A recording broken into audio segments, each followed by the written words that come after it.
This guy is hiding the truth from the world. He is, for whatever reason, and I'm suspecting it is fear or it is love of fame and wealth and popularity in the West, because he's got 1 million followers or 10 million followers on Twitter. He knows he's going to lose half of those followers, or maybe he's going to embarrass his followers. And because Muslim followers are also embarrassed by Islamic positions or by Quranic positions.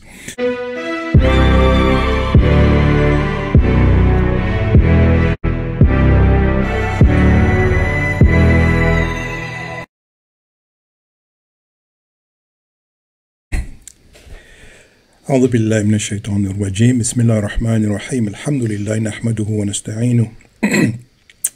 My dear friends, welcome to a short discussion.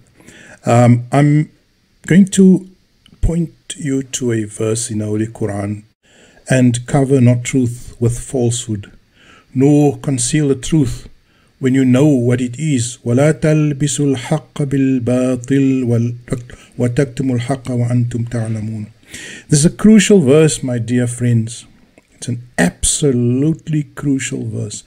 And it's the verse that very few people, very few Muslims, in fact, pay any attention to. Because what they do is every day, 1.8 billion, 80% of them, 90% of them, go and obey and follow liars and people who deceive them. And they feel comfortable with those liars. They feel that those liars are going to show them the way to Jannat. And those liars, they hero worship those liars. People who don't tell the truth, who hide the truth, and people who spread lies. And I'm going to give you one example today. Let me take the example of a rock star MUFTI, Saudi trained, from the country of Zimbabwe, which is in Africa, which is a neighboring country to South Africa. And let me show you some of the lies of these people. You see, the thesis of my video channel here is that because Muslims and the priests, the muftis, the scholars for dollars, have drifted so far away from the Quran, they ended up with a bunch of beliefs and doctrines and rituals that are, frankly speaking, embarrassing. And these embarrassing practices, they now face a challenge. They face a dilemma, because whereas they worship the West and Western countries, they have to apologize. They have to tiptoe, they have to play tap dancing with their foolish rituals and beliefs. And it makes for very interesting encounters between them and other, journalists and interviewers from the West. And this is what comes out from this interview. The Mufti addresses a few issues, like, for example, the LGBT question, which is clearly categorized as fawahish, as a moral transgression in the Quran. But he also addresses the shaking of hands between men and women. A non-sexual handshaking between men and women is nowhere in the Quran outlawed. We are asked to lower gaze and to be modest, but nowhere does it state that a man cannot shake hands with a woman. But the Mufti is going to have to defend this ridiculous beliefs now with a Western journalist. And we witness how he lies and deceives, because he has to create one sort of impression to her, and when he speaks to his audience, he has to speak with another, give another impression. So it's the forked tongue, it's a deception, it's the lying Mufti that we will see. I would be ashamed to go to this extent, to lie in front of millions and millions of people and deceive millions and millions of people. Take a look at this video. It's okay to be a homosexual? If a person wants to be, they're free to be a homosexual. If they don't want to be, they're free not to be a homosexual, but it's not okay to force anyone's opinion on another person. I personally am not homosexual, but I have interacted with so many people who are homosexual. They get along with me just like people who are Jewish and Christian, and those who don't have a religion, and so many other people, Hindus and so many more. Recently, I have more people who have told me, you know what, I'm actually homosexual, and so on. So it's a secular right to be or not to be. And I think since the Mufti is living in Zimbabwe, let's just look at what Zimbabwean law says about LGBT and law regarding same-sex activity. This is Zimbabwe. It says common law prohibitions include sodomy, defined as unlawful, intentional sexual acts between two human males.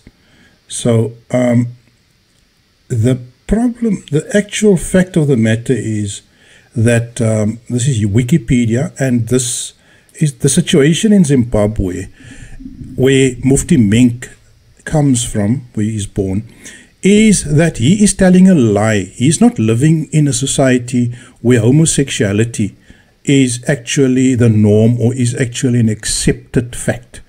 And he's basically what he's doing, he's playing to a more distant audience. He's playing to an American audience here. He's playing to a Western audience, because that is where the money is. But you see, there is also an abuse of the concept of secularism by these mufti, rockstar muftis and scholars for dollars.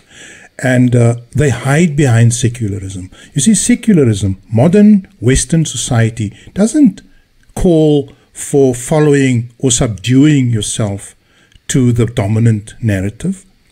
If that was the case, you wouldn't find a woke movement. What secular Western society, or what any society should promote, is the competition between various worldviews.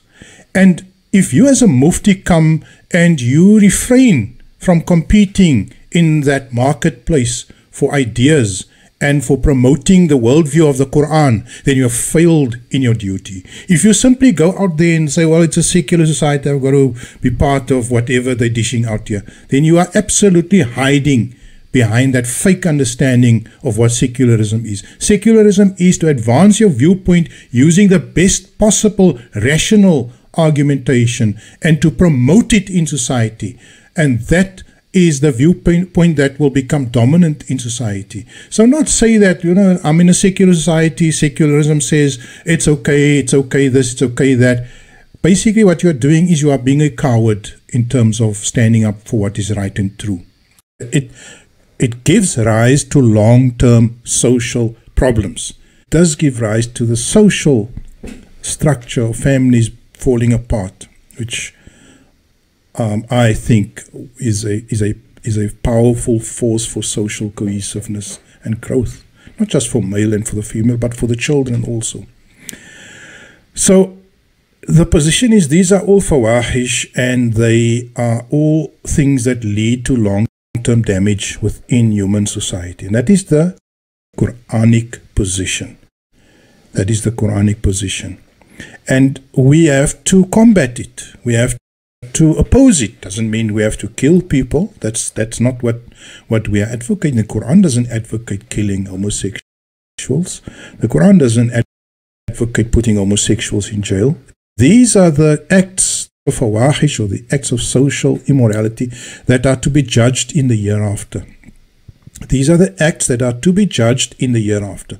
Now, what we can curtail and what we can manage is the promotion and the exhibition and the touting of this behavior.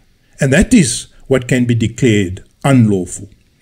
So if anyone tries to promote adultery, physically promote it, or try to promote pedophilia, or try to promote casual sex, if somebody is promoting the act of sodomy actively in society, that can be governed and curtailed.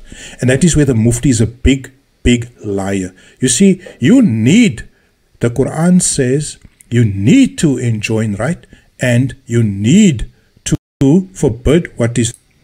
Look at these beautiful verses, and speaking about enjoining what is right. Let there rise out of you a band of people inviting to all that is good, enjoining what is right, and forbidding what is wrong. They are the ones to attain felicity. Mufti Meng, pay attention. They are those who, if we establish them in the land, establish regular prayer and give regular charity, use of Ali's translation, enjoin the right and forbid wrong. They believe in Allah and the last day. They enjoin what is right and forbid what is wrong. And they hasten in emulation in all good works. They are in the ranks of the righteous. It's a secular right to be or not to be. And this is why I say I am not, and if someone else is not, then it doesn't mean they need to promote hatred, they need to promote, the beating, the hitting, the killing of a person who chooses otherwise. All right. Again, let me remind you what the topic for this discussion is. We're saying, وَلَا تَلْبِسُوا الْحَقَّ بِالْبَاطِلِ. Do not cover the truth with falsehood, nor conceal the truth when you know it. And this guy is hiding the truth from the world. He is, for whatever reason, and I'm suspecting it is fear or it is love of fame and wealth and popularity in the West, because he's got 1 million followers or 10 million followers on Twitter. He knows he's going to lose half of those followers, or maybe he's going to embarrass his followers. And because Muslim followers are also embarrassed by Islamic positions or by Quranic positions. And for whatever reason, he's hiding the truth. And he is failing to execute the command in the Quran that says, and you should enjoin what is right, what ta'muruna bil ma'ruf wa tanhauna anil munkar, and you should forbid what is wrong. What he's doing is, he is playing a game here, giving people what they want to hear and not giving people what they should hear, in fear of losing people on YouTube and on Twitter and whatever. But let's continue. That was one issue. You see, there are other issues, a range of issues. These guys are lying to the masses. They are spreading lies and deception to the masses. Here's another issue, another question that comes up. The next question. Can a woman shake hands with a man? Under certain circumstances, yes, she can. You know, in Islam there is a teaching, and it's in other religions there are teachings, and maybe in Denmark there is a teaching, in Zimbabwe there is a teaching. So whatever your teaching is, you follow it. That's it. You follow it. If you believe yes, yes. If you believe no, no. I believe that you are totally free to shake the hand if you want to shake the hand. What's your teaching? My personal teaching, well, to be very honest with you, if I have to, I will. If I have to, I will. Okay. When do you have to? Whenever. It's just the circumstance. I mean, it's the circumstance, and everyone interprets their circumstance in a different way. So it's fine. And I know there are times when I have, and there are times when it is avoided. Like sometimes some people don't want to shake my hand because of my color. Sometimes some people don't want to shake my hand because of my beard. But in my heart, I love everyone. And to be honest with you, it's fine. You know, the whatever teaching you have, you follow it. That's it. Okay, I have, to be honest with you, I have. In the past, I have. Where I have had to, then I have. All right. So if I visited you in Zimbabwe, you will shake my hand? Well, if you see my big beard and you extend your hand to me, who knows? I may shake it. I don't know at the time. I don't, because I really don't know if you will even come to this country. But yeah, argumentatively, if you were to come, it's okay. I mean, I'm not going to make you feel awkward and upset and so on. And even, to be honest with you, if you look at the Islamic teachings, there is more than one ruling about the same thing. Now there's more than one ruling. All right. Okay. Do you believe in freedom of religion? Absolutely, yes. freedom of religion. Everyone is allowed to choose whatever they want to believe, even within Islam. If they don't agree with you in the same sect, it's okay. We don't promote hate. So they can choose to be whatever they want. People can choose even not to have a religion. A lot of people don't believe in any religions. They are free. I believe in that freedom completely. And I do believe that a country like Denmark, MUFTI from what I learned freedom. about it before this, they're a country Religion that of promotes freedom.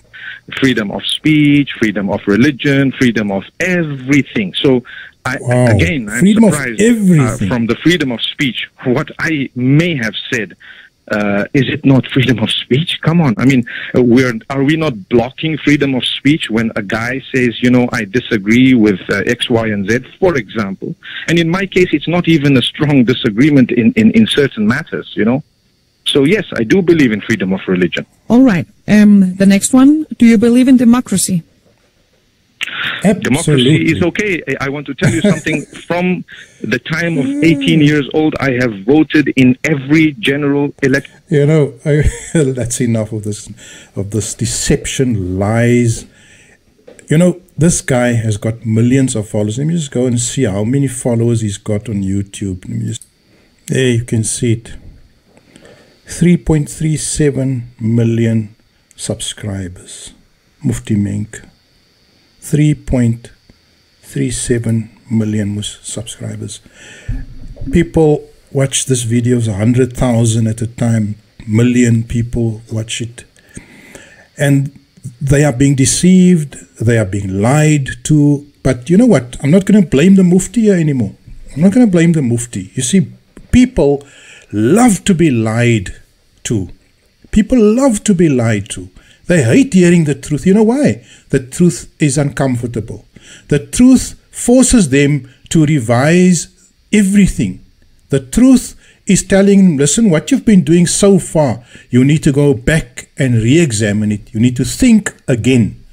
And that is why people rather take the lullaby, they take the sleep tablet that they get from the muftis and the Sufi doofis and the scholars for dollars and the Maulanas, because these Maulanas are not there to bring you salvation, my friend.